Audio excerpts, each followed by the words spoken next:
You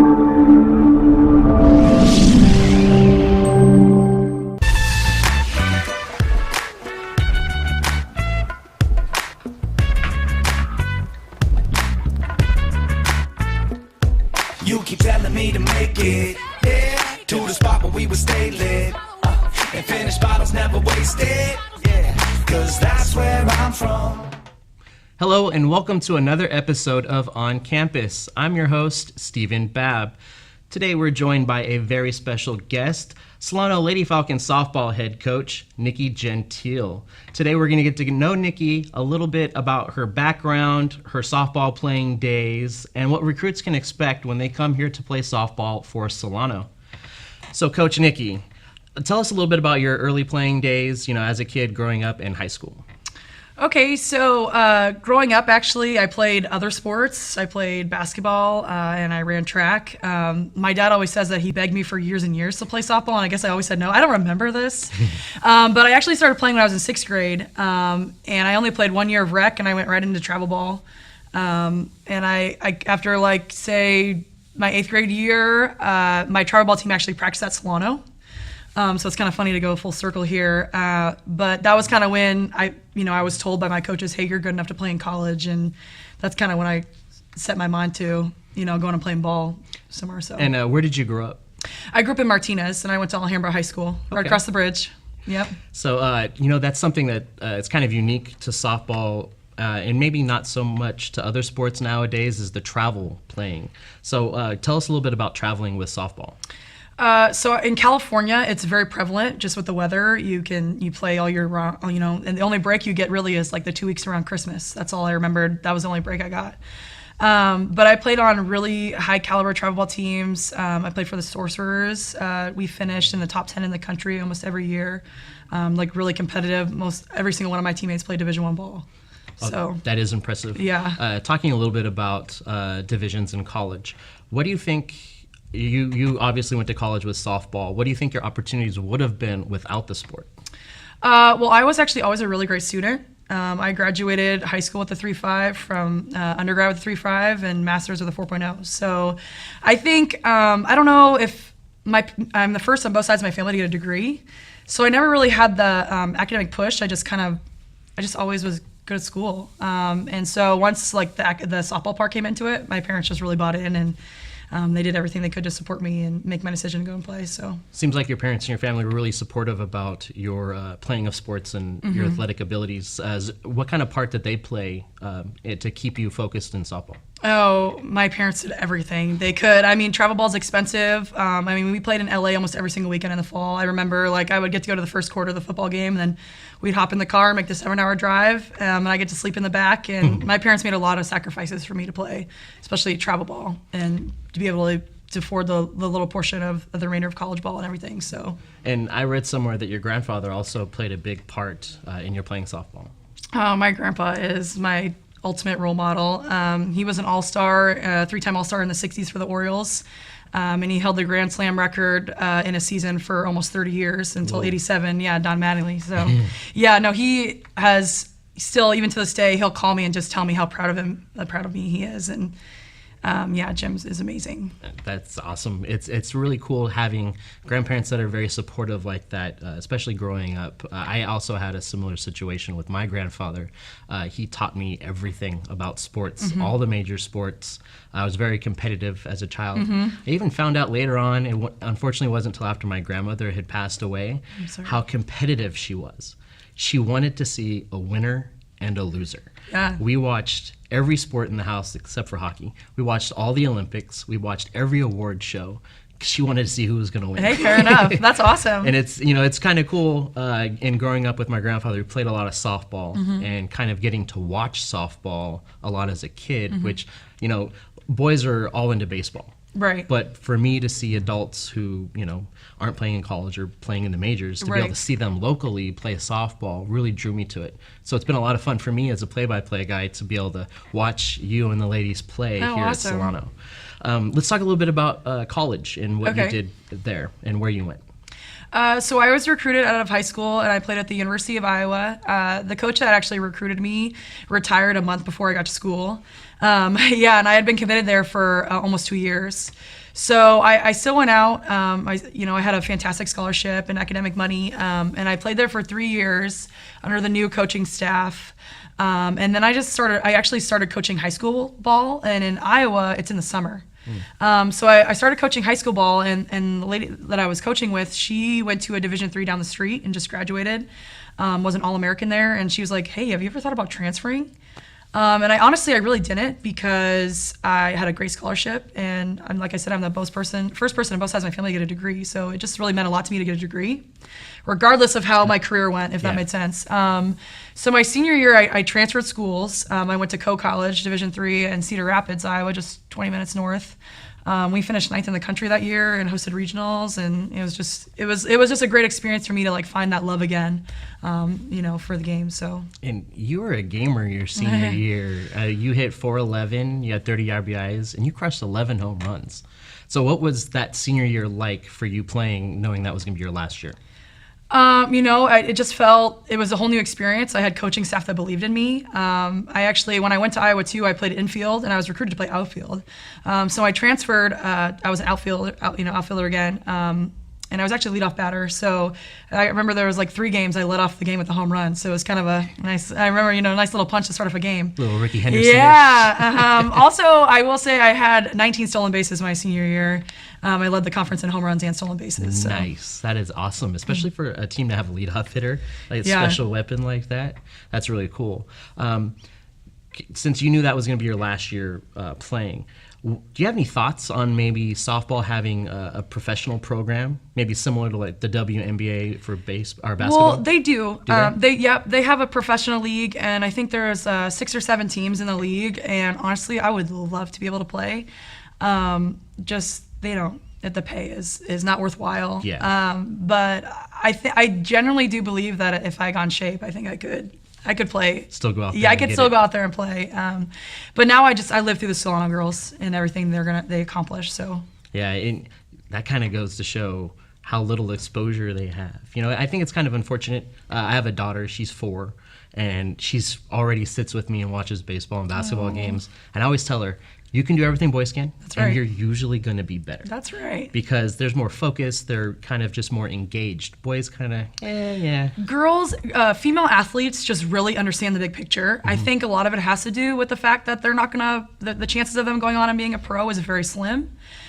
So a lot of focus is on academics and how they can succeed in the classroom, and how can they take their degree and turn into something they're really passionate about and make a career out of it. So I definitely understand what you mean by that. Yeah, so. And I come from a really athletic family. All my aunts played sports. My grandma played softball. My other grandma played basketball. So kind of having a strong female influence. Awesome.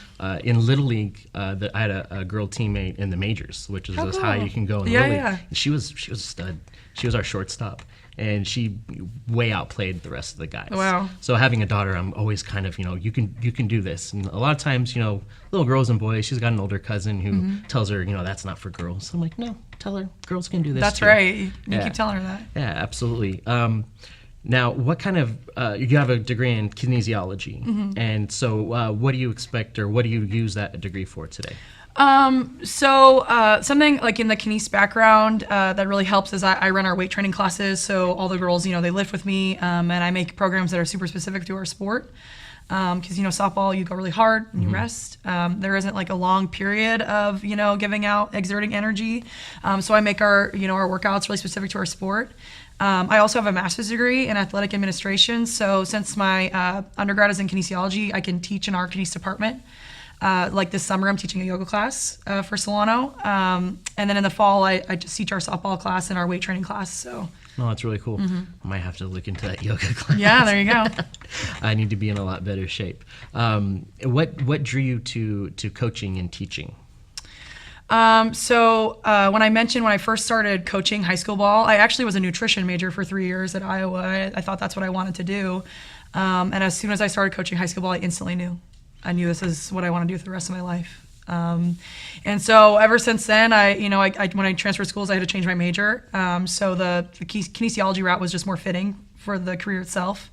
And if you want to be a head coach, you have to have a master's degree. I mean, like it's pretty much a qualification for every school. So I just went, it was a GA and I got it for free and it was just the way to go. So. Oh, it's really cool. With the broadcasting, I've gotten to see you and the ladies on the field the past 2 seasons, and just the energy and focus that the team always comes with. I mean, you guys play doubleheaders, and they bring it from first pitch to the last out every game. So what kind of culture, what have you been able to build around the Solano program that kind of allows these ladies to flourish in this atmosphere? Well, softball is such a mental game. I mean, you can fail 70% of the time at the plate and still be a stud. It's just phenomenal. There's not a lot of sports like that. So I'm always on the girls about our intensity and our focus and our chatter in the dugout, because it sets you apart from the other team. If you're louder in the dugout and you're more focused, like it's irrelevant. I mean, it's relevant to everybody around. So I try to really instill that. The talk definitely on the field too, like. At practice, I won't even hit him a ball until there's chatter all around. I'll just stand there with the bat, and they know exactly what that means. So I think that's just maybe, it starts at practice, and like you said, kind of building that culture. But that kind of stuff turns into an expectation for me, like when we're in games, to have energy, and even if you have to fake it, that's life. Yeah, exactly. And and I really think it affects the other team too greatly. I also cover the men's sports, and men on the field, you don't really hear anything in the field. Right. You hear some from the dugouts, but only in like high pressure, tense situations where they are trying, but then it's dead quiet for the most part. Yeah. And that's kind of one of the things that I like about watching the ladies is it's just their go get it attitude all the way through the game and all the way through the second game. Now the ladies went 14-0 this year in conference play. That's really cool. Some home runs had been hit, and a lot of ladies were into the threes and even 400 batting average. Yeah. So what do you kind of instill in them as student athletes and try to get them to focus what's important to you? You mean in general for the program? In general for the program, and the ladies on and off the field, because I've had an opportunity to interview some of them here and out there as players of the game, and they all seem really well spoken. They just seem like good girls. Oh, they love to talk. So there's, like I said, there's so much more than just softball. As a coach, and we try to create the well-rounded, not just athlete, but student and like you said, person, because this what softball does is just creates an avenue for success for them. They're gonna take this sport and what they do with it, and they're gonna take it on their own path, and like you said, make something bigger out of it. So I'm very pleased to hear that they are behaving themselves and being good sports. But what we do in the athletic department, we actually also have an academic mentoring program, and I'm the coordinator of the program. Taryn, my assistant coach, she works with the softball athletes as far as like mentoring them in the classroom. And I think it has made a tremendous difference in our team GPA. But I think the goal for me is always, I want them to graduate and no longer than 2 years, get out of here, be here in 2, and find something that you're passionate about and something you can really turn into a career. And softball is just that avenue that's going to take them there. So kind of just understanding that and buying into it. And it seemed like there was a good sophomore group that's moving on after this year. And they all seem to be going to school, I think, from what I heard during the sophomore celebration that you guys had. Where are they going, and what kind of avenues have you seen open up for the softball players? Yeah, so we're really excited. This is Taryn and I's first graduating class since I was hired in 2017, and all 7 of the sophomores are all signed and committed to play at the 4-year level and also continue their education. Let's see here. So Elena Selden, she was our main catcher this year, caught almost every inning. My gosh, bless her soul. She signed to Delaware State University. What we did for her is we created a skills video, and I just started to blast it to a bunch of Division I schools and see who bought. And they did, and they wanted her to come out and visit. And sure enough, I actually was able to go on with her to the visit. But I told her I was just kind of a spectator. I was there to support her, and she lit up the entire time. It's just because she's going to have a fantastic time there. She's going to study history education. Very cool. Let's see. Elliot Turner, our shortstop, our leadoff hitter this year, she signed to Concordia Portland.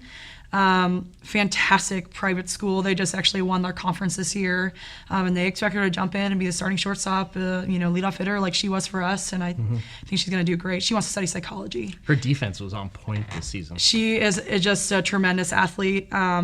in her 2 years here, she played every single position pretty much, except for pitcher and catcher. She was just a fantastic utility. Let's see. And then Alyssa Castaneda, she was another utility for us this year, but she actually broke her foot. So she was only able to play in 10 games this year, but she signed to Adams State University in Colorado, and she's actually going to jump into their nursing program. She was a great student for us these past 2 years, just really kind of led us in the classroom. Jamie Batto, it was our right fielder this year. Just tremendous energy and enthusiasm. She's going to be really tough to replace in that department. But she signed to the Academy of Art University, and she's going to study 3D animation, which is just perfect for her. She doodles and draws all the time, and it's a perfect route. And then last but not least, so I have three more. Adriana Montoya, who was the BBC Pitcher of the Year, all-state player, Ceci Yarrow, and Courtney McGraw are all signed to Eastern Nazarene College. It's a Division III near Boston. And actually one of my best friends is the head coach there. Oh, very cool. So yeah, we and her go on like national recruiting trips together all the time. We go to the national convention together. And I know they're in tremendous hands, and she's such a great coach, and she's going to do a great job with them. And that's neat that all three girls are going together. And they actually have been playing with each other for the past 5 years because they played travel ball together for 3 and then 2 more here at Solano. So, and actually Courtney and Ceci have been friends since they were this big. So I think it's great that they're moving across the country together and they've bought into this. And because I know Courtney was kind of unsure, and I'm so happy she decided to go out there. And then Jamie with the Academy of Art, it's really kind of cool to see a wide range of opportunities that become available and that you get to learn about moving on from here at Solano. Right. It's kind of it's a stepping stone to be able to go off and do other things. And kind of speaking to that, how is recruiting for you, and what's a message that you would send to high school players out there with coming to Solano? Well, like you said, with the unique kind of school range, I believe that there is a home and place for everybody if they buy into the fact that you have to practice hard and you have to study hard. If you're willing to do those 2 things here, and then, for me, then I'm willing to help you out and help you to the next level. So I think the number one thing is what I try to promote when I'm recruiting is if you really want to go and play at the 4-year level, then Solano's the place for you. And just because I can help them get them there. Also, just all the other tremendous things we have on campus. Including this, the studio, and the fact that some of our home games are filmed, and just little perks like that. And we just really prepare them not only athletically, but academically and socially to make it to that next level. So that's really what I try to promote the most. I want athletes that want to go and play at the 4-year level. No, that's really it's an awesome opportunity, I think, to come and not only play for you, but just play here at this school. Yeah. I've just finished my first year and a half here, and it's already a great opportunity. Just all the resources here that are available to Solano students, and not just athletically but academically. Absolutely. There's a wide range of things to study here in CTE programs. And if I was a junior or senior in high school right now and interested in playing in softball, how would I get in touch with you, or who would I contact? Me. But on the website, my email's on there. My office phone is on there. Typically, if I'd need to recruit, I'm always available via text. They always have my cell phone right from the get-go. But I'm fantastic at email. It's all connected to my phone, so you contact me by email and come play for Solano. Yeah, that's nicole.gentile@solano.edu. Yeah, thanks for pointing that out. They use my formal name. No one calls me Nicole except for my mom when she's mad at me. So. But yeah, it's Nicole. Okay, perfect. And that's going to do it for our time here with Coach Nikki. I'd definitely like to thank you for your time and taking the time out of your schedule today. I know finals are kind of coming up, and I'm sure you're quite busy. So I wanted to thank Coach Nikki. And to check out any of the softball players' interviews or even some of the games, you can go to our YouTube channel. That's under our professor's name. That's Greg Poff, GregPoff. And you can see all of the games that we had the opportunity to broadcast for Ladies Falcons softball. And that's going to do it for this episode of On Campus. For my guest, Coach Nikki Gentile, I'm Stephen Babb.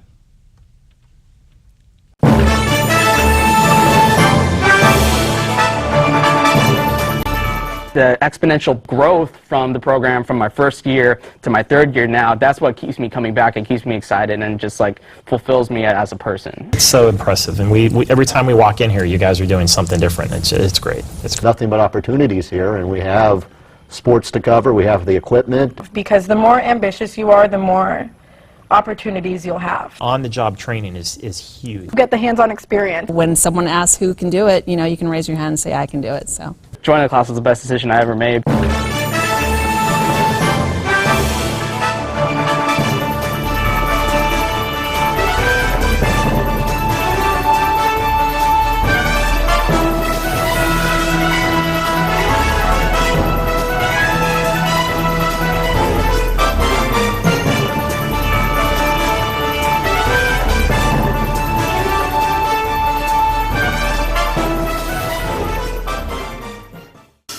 We're going to go to cut one. And cut one. Cross court to Audrey Jones. Audrey for three. It is good! With 1.3 seconds left on the game clock. Audrey Jones with one of the biggest shots. the sky's the limit, really, with what we can do here. College just got affordable. Up to 100% of enrollment fees can be reimbursed for first-time college students taking full-time classes. At Solano Community College, we are taking full advantage of this to further your future. With certificate and degree programs in industrial technology, aeronautics, biotechnology, and many others, Solano Community College is a staple for success. For more information, please contact the Financial Aid Office at 707-864-7000. Welcome to TV 55. In this hands-on class at Solano Community College, you will learn all aspects of television production, how to use high-end cameras, lighting, and audio equipment in the field and right here in the studio. Whether you are looking at making better YouTube videos, educational or promotional segments, or finding your creative passion, enroll today. Get an art school education at the fraction of the cost. Visit us online at solano.edu. Baseball season is right around the corner and we need your help. Your hometown Solano Mudcats are looking for host families. We are currently signing players from all over the nation to play right here in Vacaville, and they need a place to stay. This is a great opportunity to get to know our Mudcats and be a part of our Mudcat team. Provide a player room and board, and you and your family will have free entry to all home games and a few select events for the team. For more information, email us at solonomudcats@gmail.com or visit us at solonomudcats.org.